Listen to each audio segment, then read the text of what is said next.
Hello, welcome to RC Video Reviews. Today we're doing a maiden flight on the FMS F-16 64mm.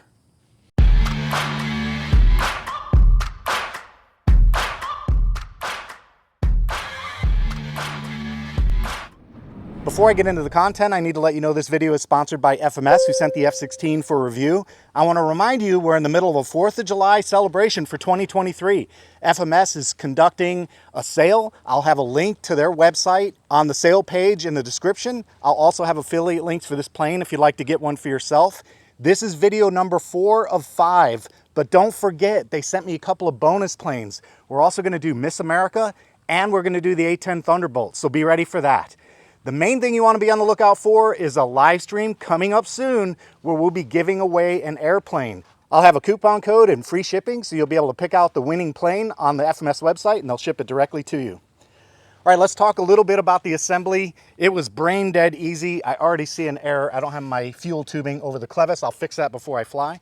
But all you have to do is glue on the horizontal stabilizers, glue on the vertical stabilizer, glue a couple missiles on the wingtips, screw your wings in, and this plane is pretty much ready to go. I have one comment on fit and finish, and that's right here, the thickest part of the wing. The thickest part of the wing doesn't actually meet the fuselage, and it's the same on both sides. That's really the only fit and finish obstacle I saw on this entire plane. No flaps, no retracts. This one flies with a 3S battery, 64mm EDF. Let's fly it. Reminder guys, this one does not have the Reflex V2. There's no gyro in this plane, so I'll be flying it no gyro. It didn't come with one, and so I didn't install one. Let's see how it does out of the box. One last control systems check. I expect the elevator to come up, and it does. I expect the ailerons to go right, and it does. I expect the left aileron to come up, and it does. There is no rudder on this plane, but we can bump the throttle and steer, and I've got the right outputs there. Here we go, taking off. Whoa, maybe not. That was squirrely. I hate these airplanes without a rudder, like my F-35. Yeah. It's a pain in the butt, dude. Once you have airspeed and your wheel is not touching the ground, you're screwed. Yeah.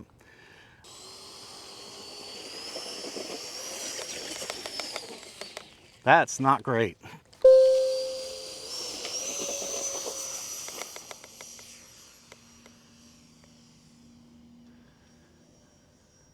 That was quite a nice long run. Yeah, just working on the trim a little bit. I needed quite a bit of trim up and a little bit of right, but it looks good now. There we go. Now we're flying straight. There you go. It doesn't look shaky either. No, it doesn't. All right, trim's done. So let me get it. Let's do a couple maneuvers real quick. I know on these batteries, these EDFs, you got to move quick. So we're going to do a loop first, see how that does. Oh, there you go. Plenty of power. Well, I said loop, but that was kind of like a half Cuban 8. Let's finish the Cuban 8 off. That was a LU, and now you just did the P. There you go. Loop. There we go. Thanks, Dave. LU? I don't spell good. Is it L-O-O or L-U? L-O-O. Okay. There we go. All right, good. Plenty of power for loops and figure 8s. Let's do a roll, see how it does inverted. I'm gonna bring it in a little closer to give Dave a chance at catching it on the video.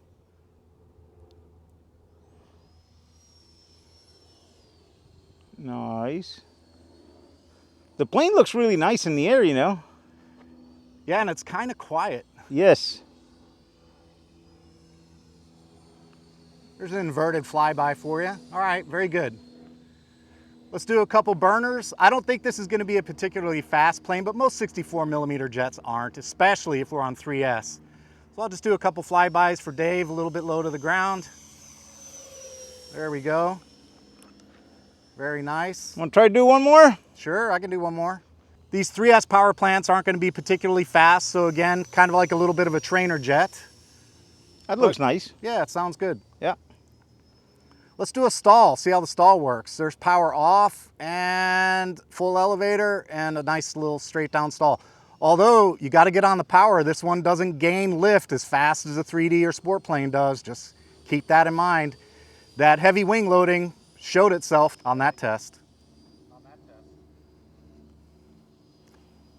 But fortunately, it didn't dip any of the wings, so No, that is nice. Yeah, it was Longitudinally, it was straight. Timer 1 elapsed. And there's my timer. So I'm going to set myself up for an approach, and keep in mind, no rudder on this one. So you really got to do your work on getting your alignment right for this one on final. Because if you're going to get it on the center line, you've got to do that work early. No rudder to steer. Yeah, like right now, I normally use a little bit of rudder to help me out. Ugh, ugh, ugh. Oh, there went the nose cone. All right, we're gonna do that again. That's the first flight. I've got another battery set up. We're gonna come back and do another flight. Hopefully I'll do a little better on the landing. Now, since the last flight, I turned my rudder throw down substantially, basically cut it in half, and it needed some up elevator, and I think that's why it held onto the runway so long before. So I'll try and do a better job ground handling the plane this time. I do have wind coming from the right, so I'm just gonna punch it and we're gonna go. See, that's a problem. You try and steer on this at any level of speed, and that's it. All you can really do, I think, is punch it. That's all you can really do. I think you gotta line it up and punch it. Because no rudder. See, that's terrible, man. You don't have any ground control. It just drifted to the right and I couldn't do anything to stop it. All right, we're gonna try the second flight again. I've been having a hard time getting this one off the ground because no rudder. So as soon as you lose your nose wheel, that's it. You're at the mercy of where the wind is and where the plane wants to go. So a little bit of a challenge getting this one in the air. See what I mean? There we go, up in the air finally.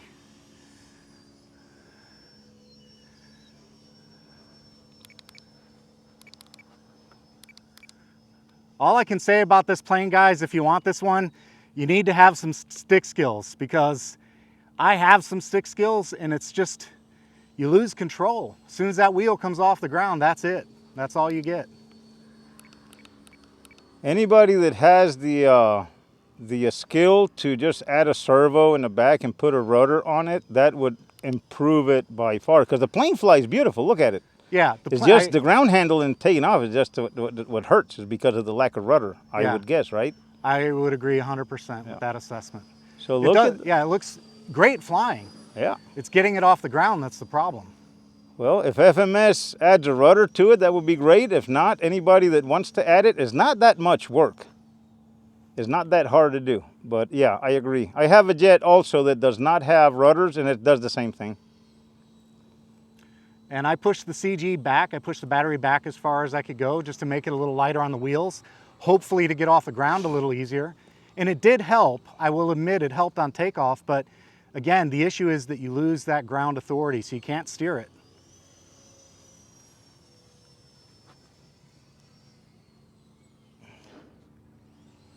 It does look like a sweetheart in the air, doesn't it? Yeah. It's an easy flyer in the air. It's easy natured in the air. It's actually not as temperamental as the Mustang once you get it in the air.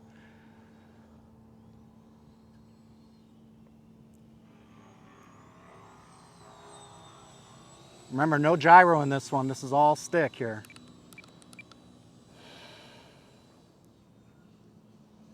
And I'm flying right now at about half power. I've got my timer set for 3 minutes and 30. On the last flight, I came in at 4:20, but that was also with some groundwork, so just keep that in mind. Not a really good indicator of the overall flight time. But where I have the battery right now, it is a little pitch sensitive, so if you see that, if you do spot that pitch oscillation, it's because I have the battery probably in the rearward range of the center of gravity for the plane.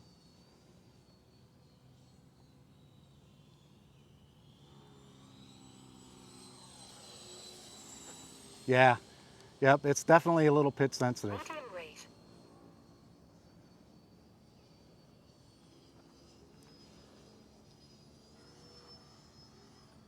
Timer 1 elapsed. All right, that's my timer. I'm gonna bring it down because I hate running out of battery on EDFs. So we'll just do one quick last pass and then we'll set up for a landing. Remember what I told you on landing, you gotta be on your center line because you don't have a rudder. So you can yank and bake to make the landing, This one actually might be better as a hand launch plane and a belly lander, to be honest with you. That'd probably be a good way to think about this plane. Whoa, whoa, whoa, whoa, whoa, going around, punching out. That's tail heavy, guys. That's me experimenting, so a little tail heavy. That's what you just saw there. That's why it lurched.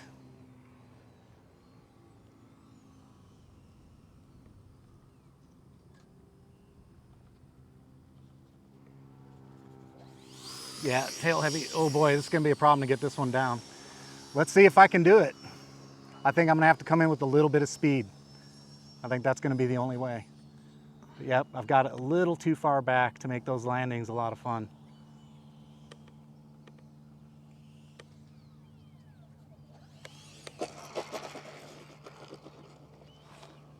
Come on, baby. There we go. Well, it wasn't pretty, but it's on its wheels and I don't have to walk for it. So I'll take that as a win. And definitely tail heavy. That was my fault. I was just trying to see if I could get it off the runway a little easier. All right, let's take it over to the bench and wrap this video up. All right, let's wrap up the F-16 by FMS. All I can say, in the air, it's a little sweetheart. On my second flight, I did have the CG back a little bit, but I was experimenting to see, if I could get it off the runway a little easier.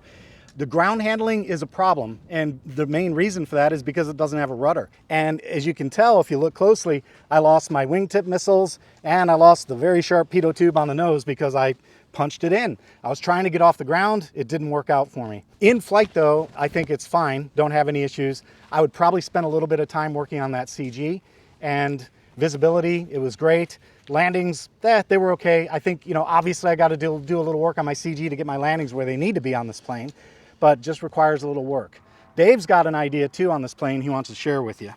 Yeah, the plane definitely flies pretty. In the air, everything is beautiful. I had an airplane, I still have it, a jet that doesn't have a rudder, and I had all kinds of issues on the ground.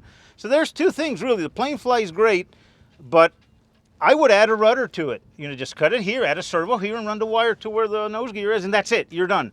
The other thing is a great hand launch airplane. Yeah. Take the gear off and hand launch it. It's beautiful. Now keep in mind also, this is an F-16. Most of them do this because the gear is very close together. Very so they're narrow. very temperamental. Yeah. So you're buying. You need to know what you're buying. Yep. So yeah, it flies beautiful though. It presents beautiful. It flies nice. Yeah, and I agree with what Dave said. You got to know what you're buying. Not saying it's a bad choice for a plane if you want an F-16 because you like the way they look and you like what you saw in the sky. Fine, that's a good choice. Ground handling though, just be aware. You got to keep it slow. You got to go into the wind, and I think a rudder really is needed on this plane. And if I were going to make this a regular flyer, the first thing I would do is strip that landing gear off and make it a hand launcher, and I'd land it in the grass. And remember, guys, the airplane is as good as we are too. So you just got to practice and practice what you want and get used to that, whatever it is. Yeah. Yeah, you're right. So the in-air handling capabilities, normally for a plane that I like and that I plan on keeping, I'll spend time tuning it. And that's the important part. This is a maiden, my first time flying this plane. So, every time I go fly a plane, I actually make little adjustments to make it a little better. I work on the expo, work on the rates, work on my balance. It's always a little something just to try and make it exactly what we want. So don't be too judgmental about it, but be aware ground handling on this one is tough. I hope you liked my video on the FMS 64mm F-16. Thanks to FMS for sending this plane out for review. If you'd like to get one for yourself, I'll have an affiliate link in the description. Don't forget about FMS's 4th of July celebration. They've got some sales going on. Link for that is in the description. If you like this kind of content, smash the thumbs up button, subscribe, and hit the bell so you know new videos hit the channel. YouTube should recommend another video for you right now. That's all I've got for today. Take it easy. Happy 4th of July, everyone. Happy 4th of July.